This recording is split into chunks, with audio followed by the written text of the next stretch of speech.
taking out the Tier 7 American Battleship Colorado today. Yeah, so, okay, this is a fairly interesting game. It's balanced in terms of distribution, it's 4-4-4. So, yeah, so Colorado is a slow ship. Because it's top tier, though, in this match, it shouldn't be too bad. So my initial thoughts are, okay, just full steam ahead, push out a little bit wider, I think that's what I did, and obviously cover the A-cap as the sub pushes into it. As soon as there's 2 subs and 1 DD per match, spotting should be relatively okay.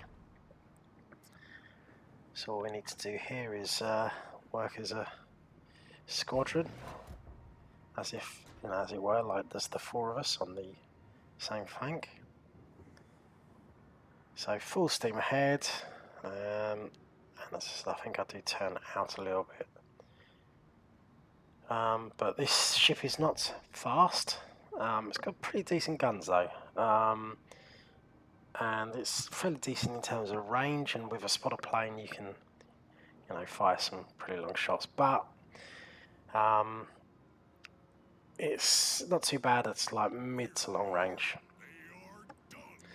There's an Agato on the other side. It's got fairly hefty guns, and a Spanish cruiser Asturias. So I do get spotted, and I indicate where I think I got spotted from, seeing as my detection range is 16.2. So it's probably out there on A or on E1ish. Oh, there he pops up actually. Yeah. Not in range yet. I'm thinking about taking a shot, but I don't, because obviously he's just gone back under. So it looks like it's the same distribution on this side as that side. So fair fight, as it were. So let's see what happens. I'll take a bead on the Asturias, which is a pretty decent ship actually. I've been playing it recently and it's really, really good. So I'm putting my shots out. Get a fairly decent chunk of health out of him with my first volley, and a couple got another hit. I'm staggering my shots here just so that because what I don't want to do is turn out and give those 2 battleships too much up my angle. And now he's turning, which gives us an opportunity to punish him. Now, the main problem we've got here now is the fur attacker is turning away, which is fine. He's in a cruiser and he's got 2 BBs in front of him, so that's fine.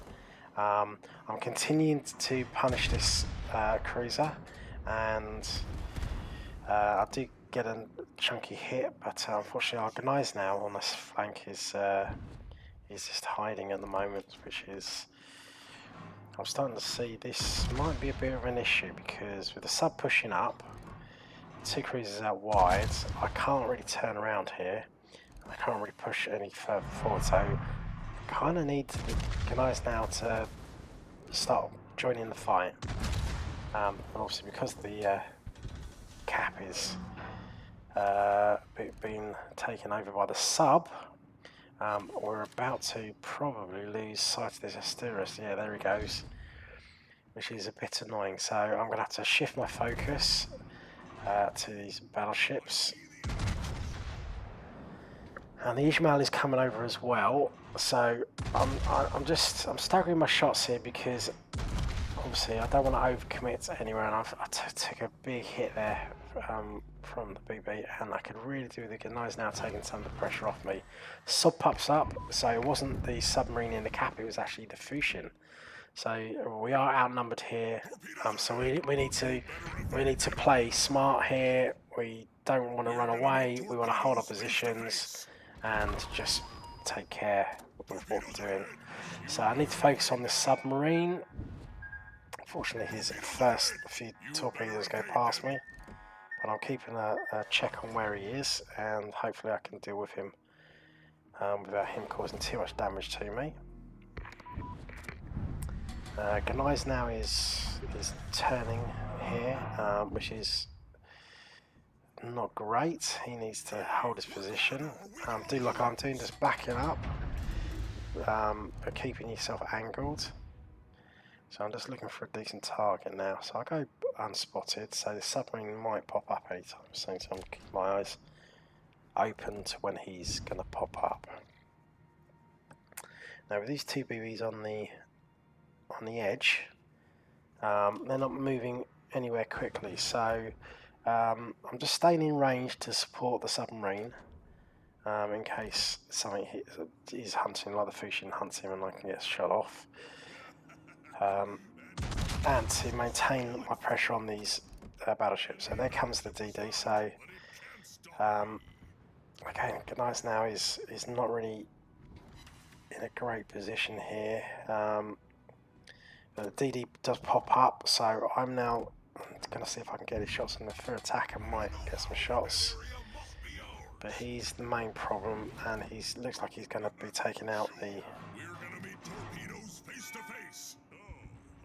Damn, he went blind, so I'm just turning away from those submarine torps. And it looks like Ganai's now is running away, which is not what you do. Like, 3 versus 6 is bad, but 2 versus 6 is you've got no chance. At least with 3, you might be able to deter them pushing too quickly. So I put some shots into the DD. The submarine pops up. Let's see if I can take him out. So just covering my bases there. Obviously the Fusion and the Asteris now coming into the middle. So for attacker, kind of, he's pushed too far forward. He needs to have. I mean, Ganai's now just get the submarine, fortunately. But the Ganai's now is just, he's in the middle of nowhere. He's useless here.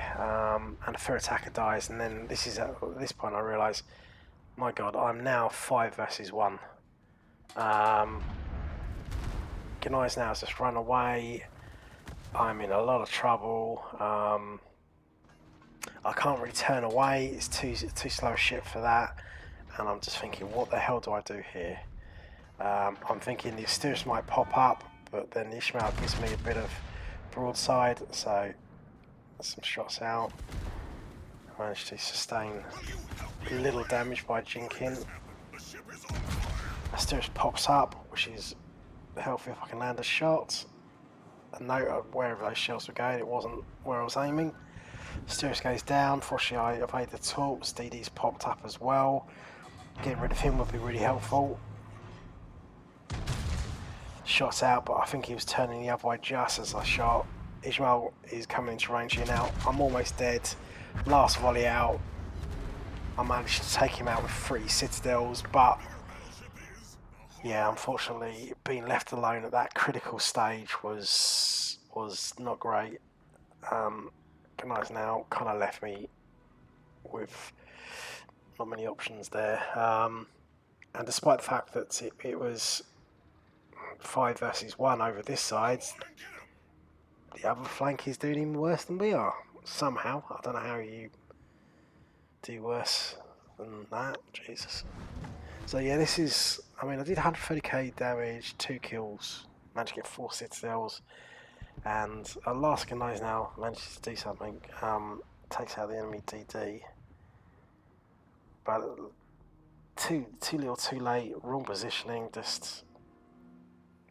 I mean, if the Ganai's now gone up the middle to start off with, and then created crossfire, that would have been great. But when he decided to run away, he was never. All he did there is left his teammates with no option.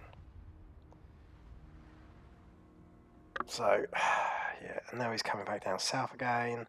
Submarine looks like he might cap B. So that'll be something useful. But Organize now goes down to New Orleans somehow. I don't know.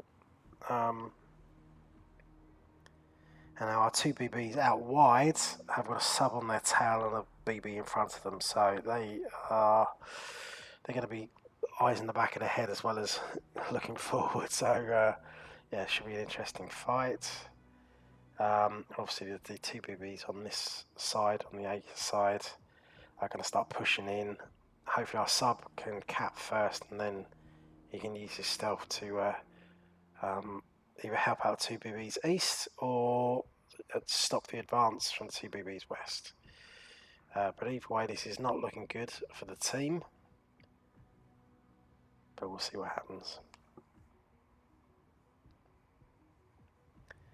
Agincourt is being chased by two battleships, but it looks like his secondaries, because they're pretty good secondaries on the Agincourt, as far as I am aware, are doing good work on the Bayern. So, yeah, in this position, you kind of want the submarine to be a bit more aggressive here, because you've got no time to kind of just play it easy. He either needs to help against the Agincourt or anticipate the Nagato pushing into the B cap. But not doing either is not useful. So yeah, obviously it's down to two ships now, and the Agincourt is now focused on the Caracolo, and the submarine has put some torpedoes out and is now pinging. It looks like it's going to be a little bit late though, but we'll see.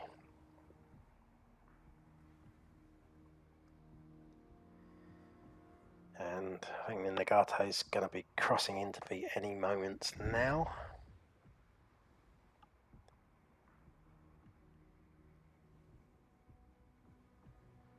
And yeah, it doesn't look like the Agincourt is going to be taken out. Those torpedoes missed, and the Caracoli's gone behind the island. Looks like he ran aground as well. So having a look at what's going on with the Agincourt, Caracoli, sorry. He somehow evades those torpedoes. Huh. They looked like they were at the right height.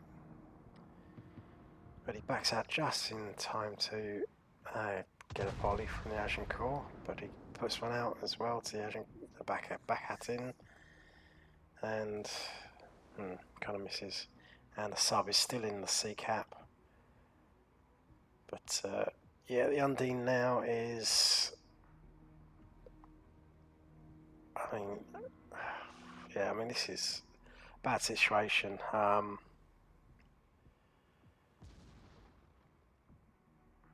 both we're going to lose all caps. I mean, still 7 minutes on the clock, so theoretically it could be turned around, but submarine is pushing it into the Agincourt now. And yeah, if you're missing all your talks like that, it's probably best to just change position. The Nagato's coming into range now, so the sub is sitting between the two battleships, so that doesn't look well. Pinging between two battleships is probably not a great idea. You're going to get dropped, but I suppose he's got no option at this stage. Looks like the Nagato is going to evade those by just turning. Yeah, manages to evade all of them just by turning and slowing. You kind of want to be like sending your torps out, chasing, but not too far away that they'll never reach, or from the side, because nose on is a little bit too easy to dodge. Work harder or we gonna lose. Yeah. Good chat, Bluto. I don't think there's much else that can be done here. It's just running out the clock, really. And as you can probably guess, the scores are reversed in this replay. Because why would Wargaming fix that? Oh, nice volley from the Caracolo, but I don't think he's survived this counter volley.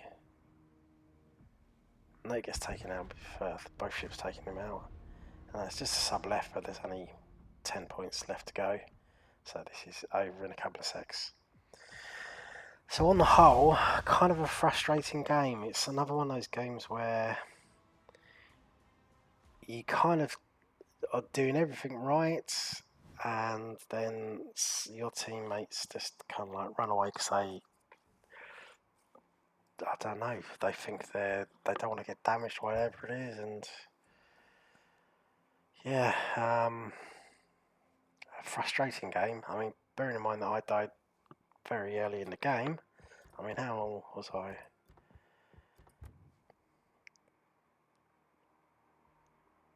So yeah, I mean, I was only there for 8 minutes. So for the final 7 minutes of the game, so these ships were alive for 7 more minutes. But yeah, anyway, kind of an indicative game of World of Warships at the moment. Frustrating.